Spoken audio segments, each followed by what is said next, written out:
Welcome. This is amazing. We're just sitting here saying, wow, to see all these people interested in medical education makes our day. My name is Susan Promes, and I am the editor-in-chief of Academic Emergency Medicine Education and Training.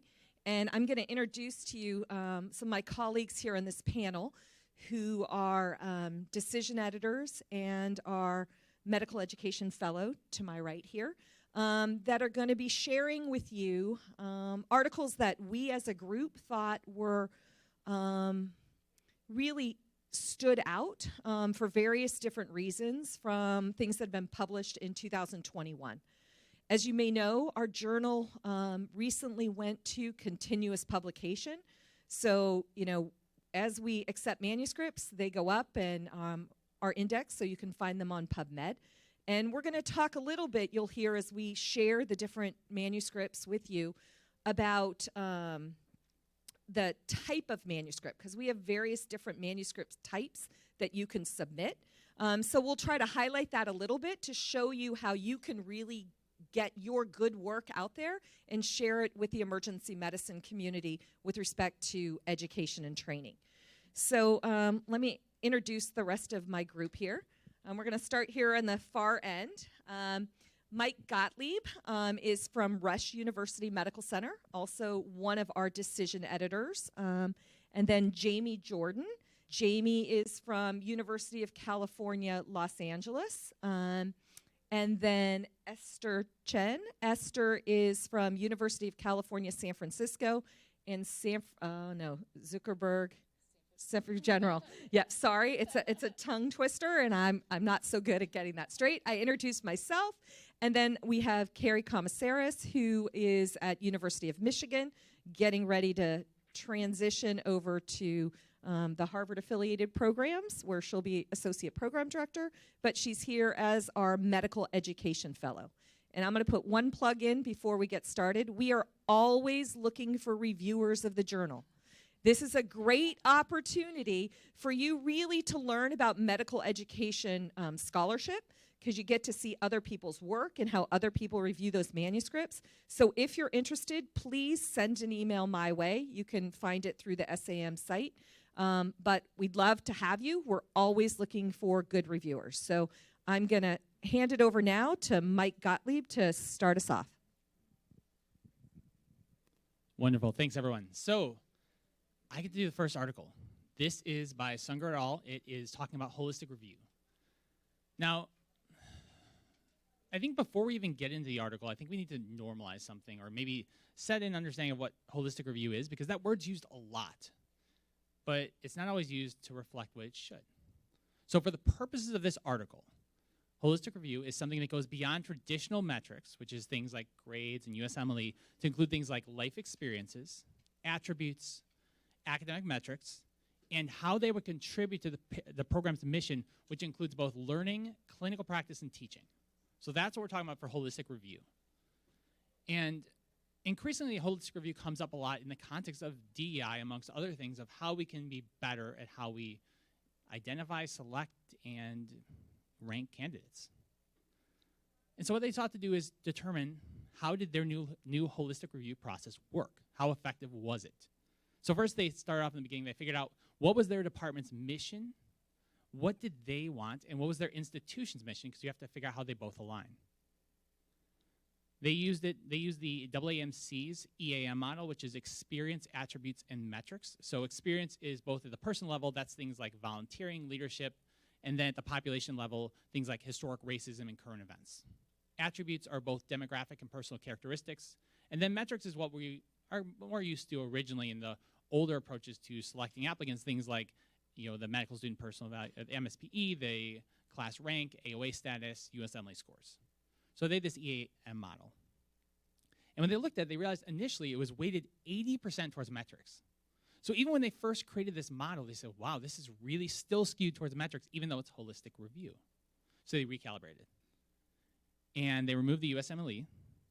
They added a layer where anyone who would have otherwise fallen out, who was categorized as URIM, would be reevaluated with this model. And they expanded the attributes, the A of the EAM model. And even after that, it was about 22% E, 36% A, and still 42% metrics. So even in the metrics, it's a little more heavy, but it was starting to approach this kind of one-third goal. And then along the way, they also did things like removing applicant photos, and they did diversity and equity training of all faculty who were involved in the interview process. And what they did now is they compared this against the historic controls from 2016 to 2020, and then, or to 2020, and they compared that versus 2021, the new applicant. They looked at 8,343 applicants. They found that with this new model, they increased the number of URIMs invited to interview by 11%.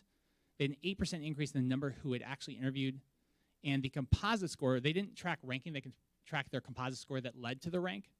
And they found that there was an increase overall. So all applicants increased. Non-URIM applicants increased by about 4.7 points, and URIM applicants increased by 9.7 points. And so they found that this worked, that this helped, improved it. And the reason I wanted to talk about this article, because there's lots of articles that talk about holistic review. But a lot of them just describe the process. Less of them start to actually critically analyze it in two ways. One, to show that there's actually a change in what happens, not just we did it, but we did it and here's what happened. But to be a little bit honest in the fact that even with that, we're still not perfect and we need to continue to iterate. That the process is not done. That's the start, not the end. So I appreciated the fact that they gave us a kind of a, you know, preaching the EM analogy, us being in the center of the fishbowl and everyone looking at us, and they said, here's what we did, here's what worked, here's where we need to go. And they did show some change and improvement, and you can start using this as a framework to start, but that we still need to continue to build upon that. All right, so our next article is Emerging Electronic Health Record Data Metrics, Insights and Implications for Assessing Residents' Clinical Performance in Emergency Medicine. And this was a qualitative study of 10 emergency medicine faculty and 11 emergency medicine residents at a single institution. And what the authors sought to do was to identify performance metrics that were available in the EHR that would be useful for assessing emergency medicine residents' independent and interdependent clinical behaviors and decisions. And then so to do this, they conducted semi-structured individual interviews and analyzed their data using a constructivist paradigm and a grounded theory approach. And what they found was through the study emerged 12 metrics that could be obtained from the EHR, and they were thought to be valuable in assessing EM residents. And they represented varying degrees of independent versus interdependent performance. And some example metrics from this study were, first off, thinking just time, or turnaround time, from resident sign-up of a patient to placement of first orders. And this was felt to be largely independent performance. And on the opposite end of the spectrum, another example was length of stay, which was felt to be largely interdependent. And they felt that it was really challenging to identify metrics that truly reflected independent resident practice, which is probably not surprising given the nature of our clinical environment. Participants also found that there were a lot of relationships between these metrics that emerged, and also thought that there were a number of environmental factors which also could in fact, some changes to these metrics and how they're perceived. So contextualization was probably going to be really important. And so what I really took from this study was first that there is some valuable data in the EHR that we can use as part of a comprehensive resident assessment system, and that this list here that they generated was probably a reasonable place to start. And it also gives us a lot of insight in terms of the independence versus interdependence of some of these metrics.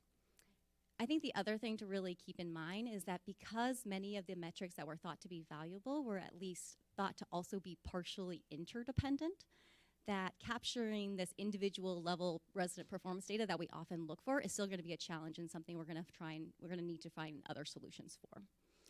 I think similarly, because many of these metrics were thought to be interrelated amongst themselves and also to be influenced by certain factors in the environment, providing contextualization is going to be really important if we're going to use them meaningfully for resident assessment and learning.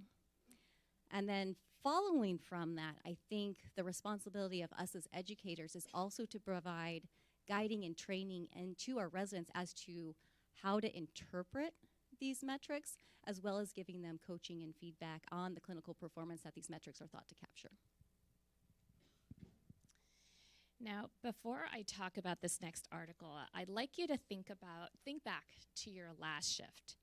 And I'm curious, by a show of hands, how many of you remember experiencing some form of verbal harassment by a patient or a patient's family member?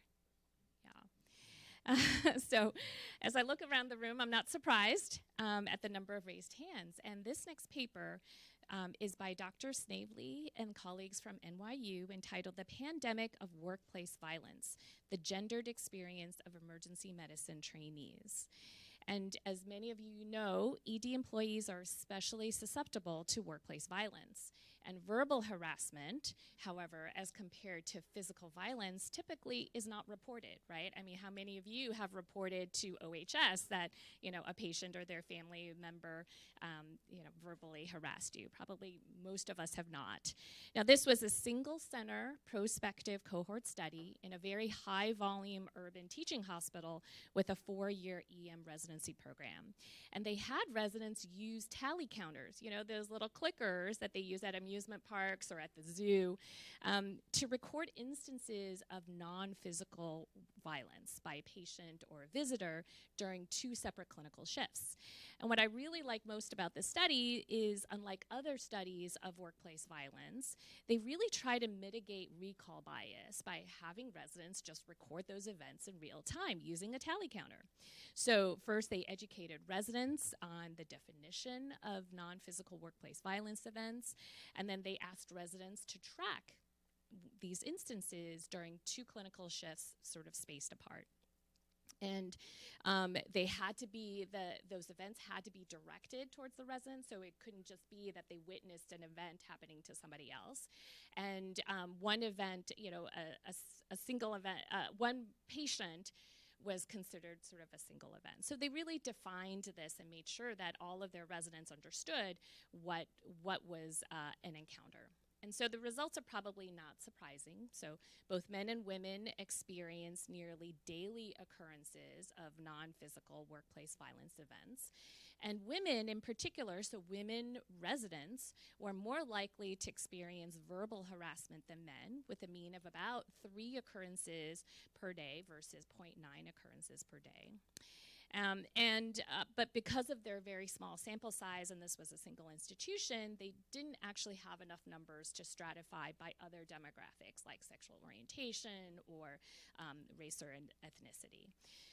So I think although this study was pretty limited in scope, this study helps us to better understand maybe the experiences of our residents in our clinical learning environment, and so that we could perhaps think about ways to provide different residents the support that they need. There's been some association that workplace violence can affect burnout and well-being and in the clinical learning environment. And then I also think this highlights just use of a very inexpensive, low-tech tool to track events for educational research. So the next paper, the multifaceted impact of COVID-19 on female academic emergency physicians, a national conversation. So this paper is what we call a concept paper. You might think of it as a white paper. It was really a summary of a virtual panel discussion that happened in the midst of COVID, that was really started by our Association of Women in Academic Emergency Medicine. So on May 15th, in the heat of all of it, in 2020, this group was pulled together. The leadership of AWEM pulled together a group of individuals to kind of talk about how women in particular were impacted by COVID-19. And the pandemic, I think, really highlighted some of the things that already exist as far as gender differences in medicine. So it talked about clinical work, kind of the academic environment, professional and kind of personal inequities. So we know that women are paid less, they're not in as many leadership roles as their male colleagues, and there are greater challenges with academic promotion compared to males. So the group got together and said, okay, these may be our issues, but how can we help mitigate them or come up with ideas to make the situation better, since they were exacerbated from COVID? I really encourage all of you, if you're in leadership roles or have the ability to influence the work environment of women, and I would think it's going to help men too. It's going to help all of us. But there was a really nice table in this article, table 1, that really kind of talks about what the topic is and some ideas for helping to mitigate things. So they came up with multiple different themes in the article. There was the impact on clinical burden, the thought being that because women don't have as much leadership role, they're going to be more front and center with respect to clinical workload. Work-life integration. Many times women are the ones who are going to be caring for the children or older family members. Not to say men don't, but they have a slightly disproportionate workload related to that. The effects on academic productivity. In the journal, I can tell you, we had a huge rise in people publishing in the journal, but what wasn't recognized and came out in this panel discussion was many women have the roles as associate program director, medical student clerkship director, and that work became greatly impacted because you had to change to virtual. That's not how we taught. And so not only did they have bigger clinical burdens, but then they didn't get to do as much scholarship because they were doing teaching. At least that's what was brought forward in this article. The role of leadership, visibility, we talked a lot about it. And I don't think it will surprise any of you, the mental health effects that COVID had and they came up with some ideas around that. And frankly, I'm a chair of emergency medicine now. I want to use more of these, how to have wellness buddies and, an opt-out where you meet with somebody that's a mental health individual, whether it's a psychologist or psychiatrist, happy hours, all kinds of things to help deal with the social isolation, do things virtually. At the end of this manuscript, there was kind of an evaluation asking people kind of how they felt about it. But I think they did a really good job kind of just putting things out there and saying, how did COVID add to what already exists with the inequities between women and medicine in medicine? So. Awesome. So this next study that we're going to talk about was also an original contribution, so more of a traditional research submission. And this was socially distanced but virtually connected. This is a really good study to look at for anyone who's in a leadership role or education role for either students or residents who really are trying to answer the question, what is the both faculty and the resident response to virtual didactics?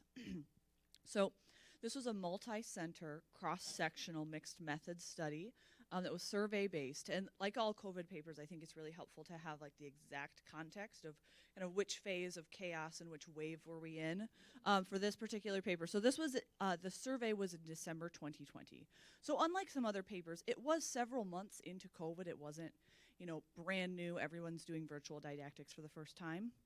This was actually after several months of kind of getting used to the virtual didactic experience.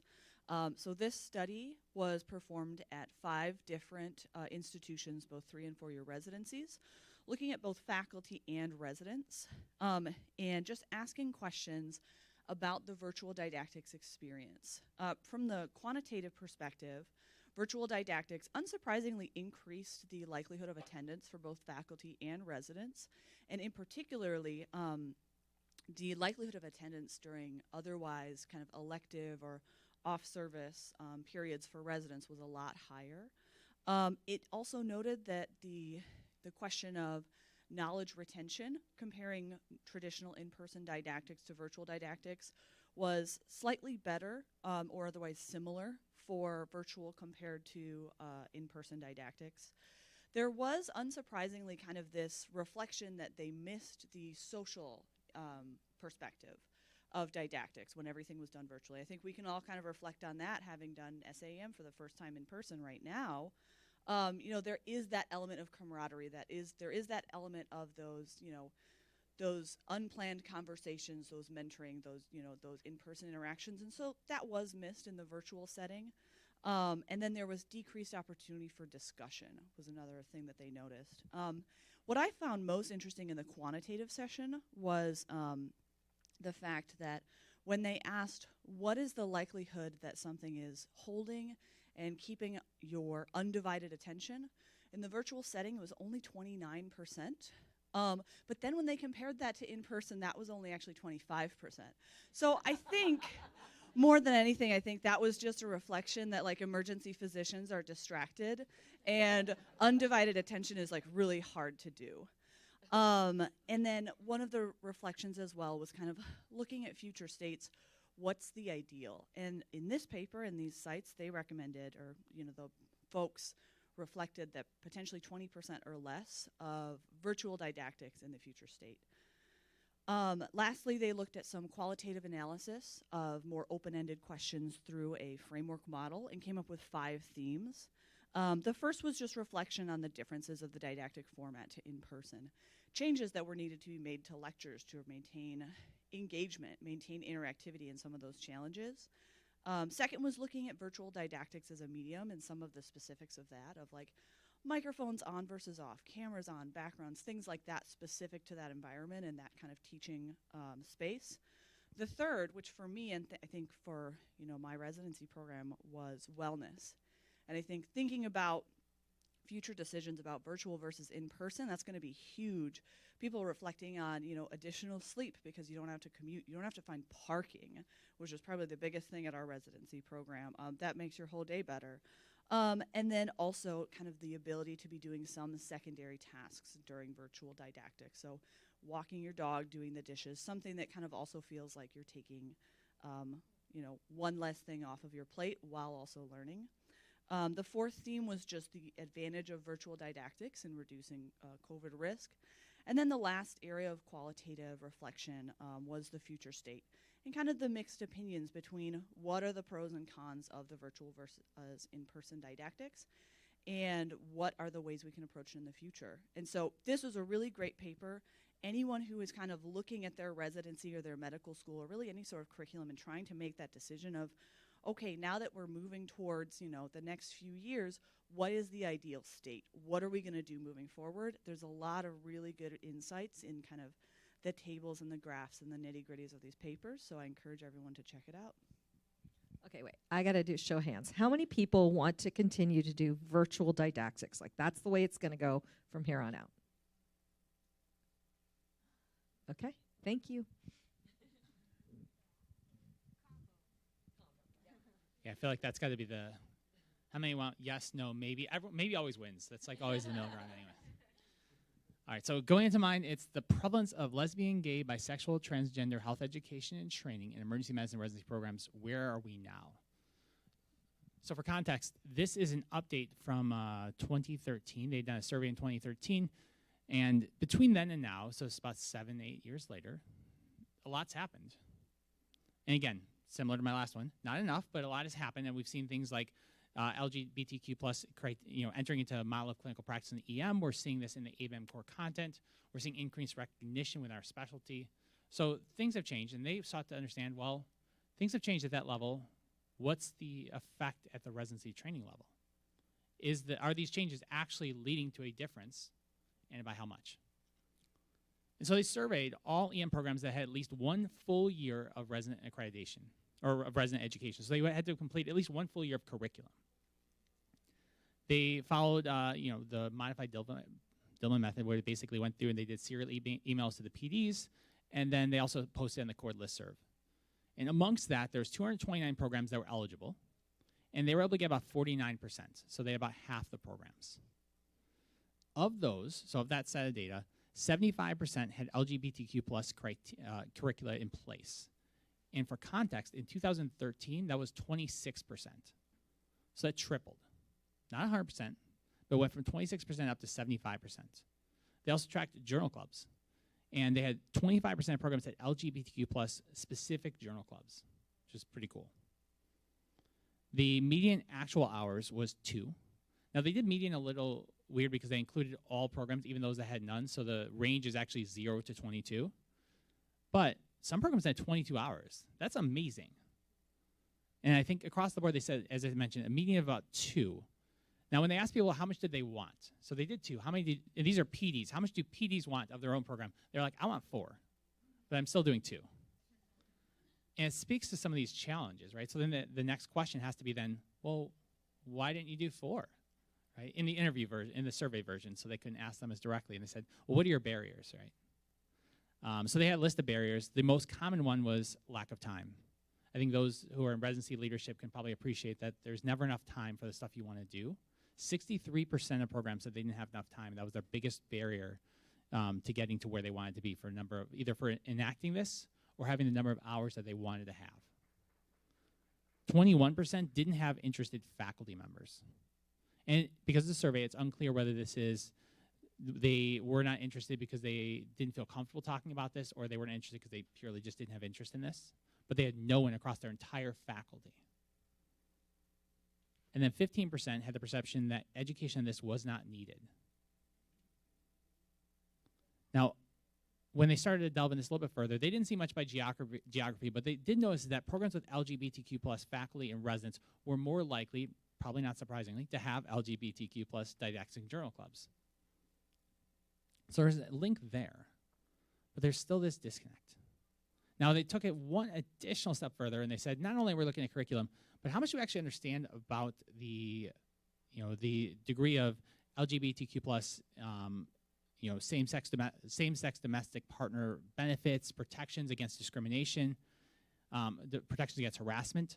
1/3 of PDs did not know the institutional policies for either residents or faculty. So again, it's pretty wild, right? This is your program. But it speaks to the gap that still exists.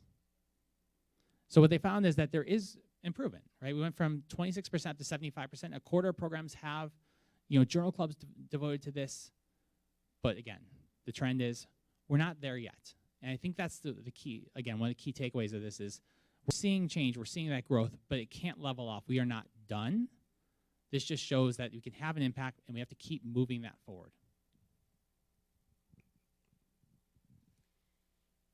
All right, so our next study is titled Necessary Compromises, a Qualitative Exploration of the Influence of Burnout on Resident Education. And this, again, was another qualitative study of emergency medicine residents across 4 institutions that were geographically diverse, and they also included both 3- and 4-year program formats. And what the authors sought to do was really to explore the effects of burnout on multiple aspects of resident education from the actual viewpoints of the residents themselves. And then hopefully to identify program or institutional interventions that were felt by the residents to be helpful in mitigating the negative effects of burnout. So what they did was conduct 4 semi-structured focus groups with a total of 29 residents and performed a thematic analysis of the transcripts using a constructivist paradigm. And what they found was, first, residents perceived an imbalance between their educational priorities and the service requirements that were imposed on them by the institution. There was also this prevailing sentiment amongst resident participants that their wellness was not prioritized by the institution. Additionally, they felt little control over their work lives. And I think this mismatch between priorities of the residents and the institution, as well as that sentiment of feeling a lack of agency, significantly contribute to their feelings of burnout. They also felt that burnout did have a large impact on their education, and they described a number of ways where it negatively impacted many aspects. They described diminishing their motivation to learn, diminishing their curiosity in medicine, diminishing their engagement in teaching others, and also participation in scholarly activity. Though I think it's important to note they also recognize that for some participants, that participation in scholarly activity or that teaching of others was actually felt to be protective of burnout. In terms of mitigation strategies, what residents in the study noted was that there was often, again, a disconnect between what they perceived was helpful and what their program or institutional leadership thought was helpful. And they did appreciate when their feedback was directly acted upon by those in leadership. And honestly, they felt that fostering camaraderie and a sense of community were probably the most beneficial strategies to helping mitigate their burnout. So in terms of what I took from the study, first, obviously, they described that burnout impacts resident education in a number of ways. And I think this, again, just highlights the expanse of burnout and the real problem that it is. I think also because they noted this misalignment between priorities and also a sense of lacking agency, that these are areas where we should probably devote some attention. And similar to other literature that we've seen in this area, really kind of highlights the need for systems level and organizational change. In terms of what we can do, I think interventions need to be targeted to our residents' and learners' perceived needs. And as leaders and educators, we should really think about ways that we can enhance and foster community, both through informal and formal strategies, and also try to directly act on the feedback that they're giving us about their, what's contributing to their distress in the work environment and what we can do to help. This next article is an education innovations report.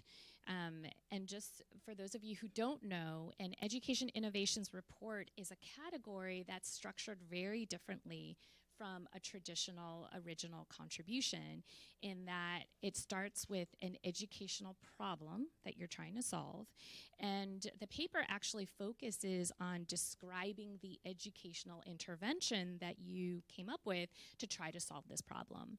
And so the educational intervention may not have a very robust evaluation or outcomes, but it's mainly a description of the problem and then of your intervention. So it's a really good category, I think, for you guys to consider as you're implementing, different ideas and different solutions at your shop. So in this particular paper, the problem that the authors were trying to solve was that their conference evaluations felt like busy work. Right? So their residents and faculty would receive maybe 6 to 8 evaluation requests once a week after residency conference, and they found that these electronic evaluations were often either not completed, right, not completed on time, or maybe only the quantitative questions using those numerical scales were completed, but really lacked any sort of specific feedback or comments about the conference, about the format, or even, for the presenter. I bet none of you have ever observed that in your conference evaluations, right? And so, these authors decided to try something different, and they call this an educational autopsy, a structured debrief for residency didactic teaching. And so what they did was, at the end of the conference day, one of the education leaders would essentially ask all of the available residents and faculty to stay. So roughly they had maybe 8 to 10 people who could stay after. And this faculty facilitator would lead the discussion by asking a series of structured, questions about presentation style, presentation design, educational methods, and then, of course, the conference presenter would not be present for this discussion. And I think this faculty facilitator would take down notes so that they could give that feedback, directly to the presenter. And so when they compared the education autopsy to the traditional electronic evaluation format, the autopsy generated a higher percentage of specific comments, right, based on slide design, slide presentation, educational methods, and 0 non-specific comments, as compared to 46% of the traditional online format, which had non-specific comments. So we've all read those. So and this only took about 15 minutes, right, to do. So it wasn't too difficult to do. So if you choose to replicate this at your shop, again, 8 to 10 participants, really structured questions, about 15 or 20 minutes. And I would encourage you to take a closer look at this paper and maybe try doing an education autopsy instead of the traditional online evaluations to give your speakers some more valuable feedback. So this next article is also a unique submission. It's called New Ideas in Bedside Teaching. It's a category we have in academic emergency medicine education and training. And the title of this manuscript is Teacher as Scribe, a novel way to augment direct observation in the emergency department. So for this, the people that submitted this manuscript, the lead author was a resident, working with some other individuals, and they realized that the residents really weren't getting as much direct observation as they would like. And in fact, there was a paper back in 1995 that surveyed residents and asked them how often were they observed doing an H&P. What do you guys think? How many times do you think a resident in their training was observed doing an H&P? Twice. So half of the residents stated they were observed less than 3 times in their training. Half of them. So we have some room to grow. So this was a novel way to really have that direct observation. And we know direct observation in medical education is really valuable, right? Especially when we're doing competency-based education, right? We're doing our milestones, or maybe some of you are using EPAs. Work-based assessment is really critical in your learners' growth.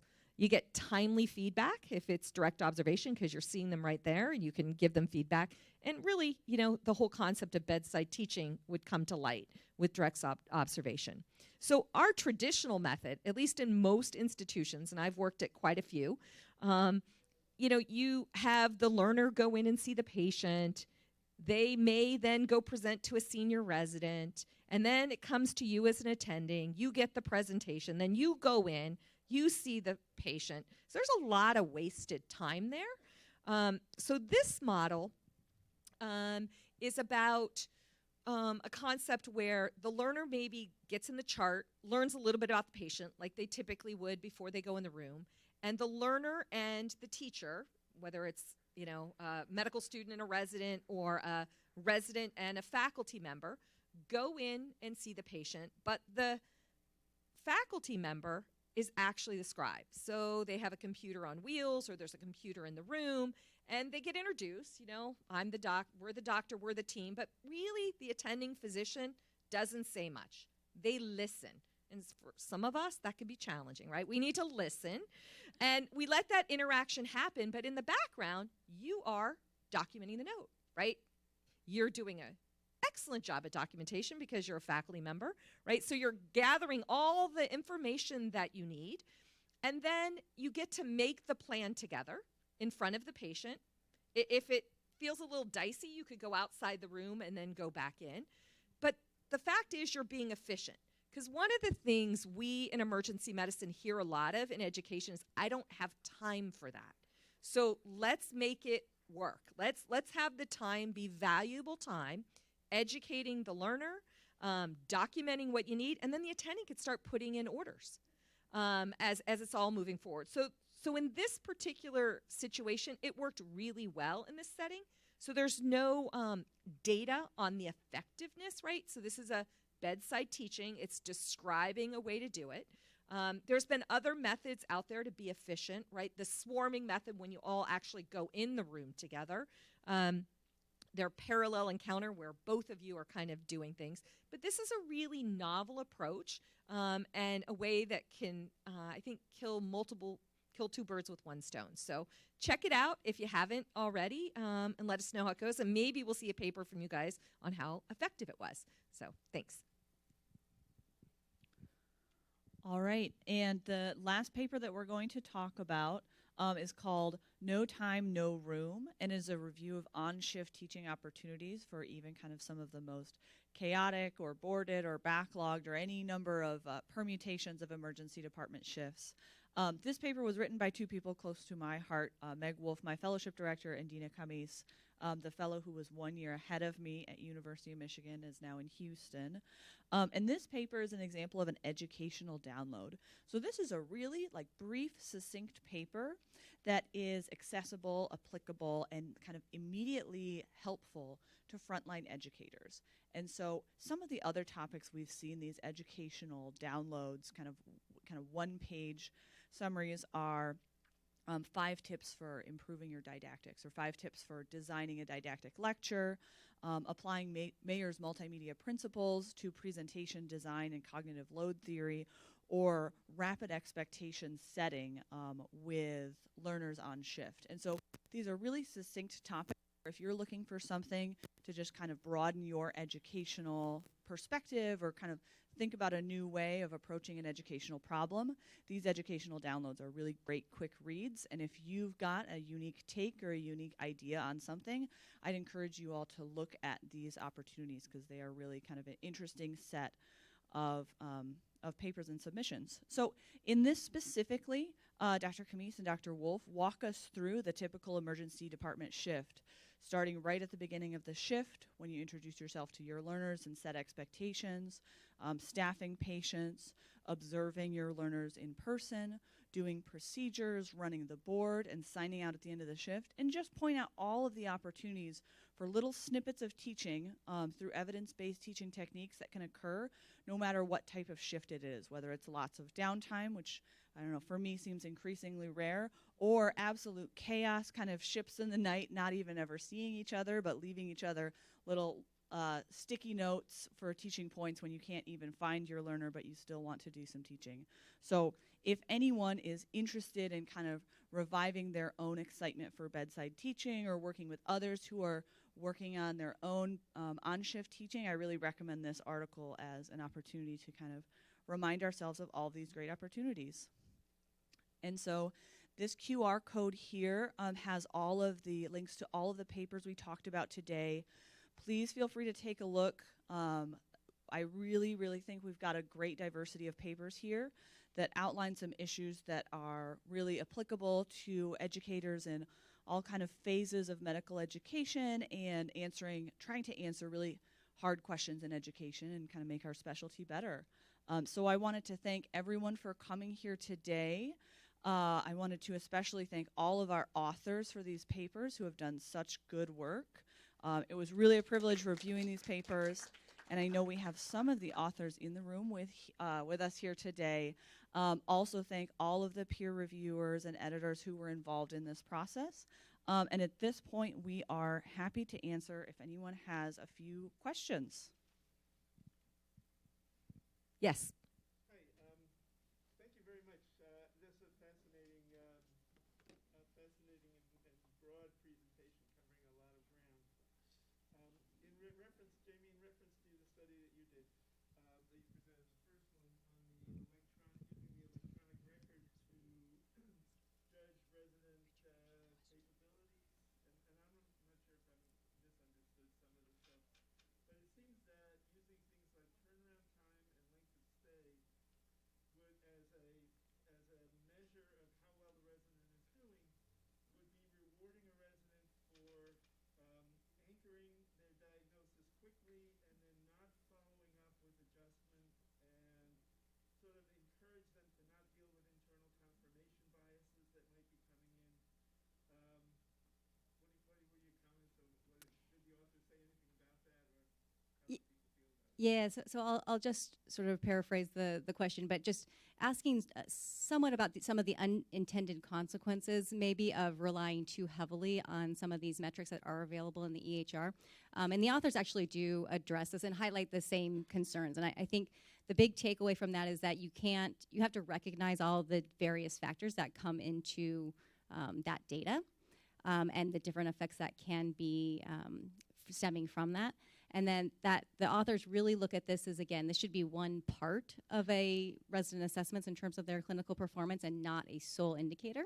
And also thinking about, it might not even be wise to look at any of these metrics in and of themselves. And we really do maybe need to look at a more comprehensive sort of capture of all of that data while contextualizing it with, again, the various factors that you mentioned, and thinking about what could happen if we put too much emphasis on some of these metrics and the unintended consequences that would certainly be negative, like you mentioned, in terms of early anchoring and maybe cutting corners and things like that I think we need to be aware of when we're creating a comprehensive evaluation system.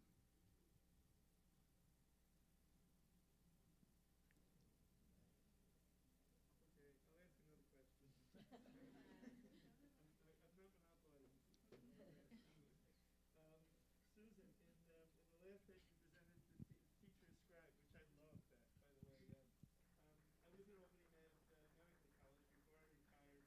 love that, by the way. I was at Albany Medical College before I retired, and for about the last 25 years or so, we've had each attending assigned to a resident, at least until I retired 7 years ago, and twice a year they had to do a 4-hour person-to-person shift, and during that shift, they observed everything. They basically went into the room together, as you mentioned in some of the programs. But in this particular one, how often did they talk at any length about the teachers wanting to butt in during the presentation, rather than letting the resident do everything and then coming back out and talking about it? Yeah, so the question is about teacher as scribe. Was there any description about, the teacher or the faculty member trying to butt in, and how often did that happen? So remember, this is a novel type of manuscript, and it doesn't have outcomes associated with it. So it's really just describing a method that they used for teaching, and they did note, be cautious of that, but they didn't talk about how often that happened. So I, just to speak to that a little bit more, I was I benefited from the teacher-ascribed model as a resident. One of our faculty used it really frequently, who was one of the authors on the paper. And the time she would use it most often on overnights was when you walk into a shift and there's like 8 reds on the board. And instead of kind of delaying that even further, she would say, let's grab a computer on wheels. You pick 3 patients. We're going to go see them. And so it wasn't necessarily every shift or all shift, but it was really great for kind of, rallying the team when things are really chaotic. And I think from a learner perspective, another thing I really enjoyed about it is it really helped with that educational alliance of like feeling like you and the faculty member are on the same team, kind of in the trenches together, instead of the sensation of like, oh wow, the board looks really bad. Best of luck. Circle back when you've seen all the patients and like, we'll chat then. It was like, nope, we're in this together, we're getting this stuff done. And it allowed for really good notes feedback because you read your attending's notes that they've started for you and you're like, oh, wow, I'm writing too much. And so it was really great for that, but not, used for every encounter, certainly. Did someone else have a question? So I probably didn't describe it as well when I went through it. So typically what happened is the attending would take the initial HPI, they would get whatever information was in that encounter and probably the physical exam as it was called out, and then they would give the note back to the resident to do whatever else needed to happen, and then of course the attending would do the final signature on the note. So they had the opportunity, at least how I understood it, and she's nodding, that's how it went, that's how they did their notes. Well, I'm going to call that our last question. I'm excited to see you all. Hopefully we'll see you again next year when we do the articles from the past year. And again, if you have any questions, if you want to be a reviewer, let us know. Talk to you later.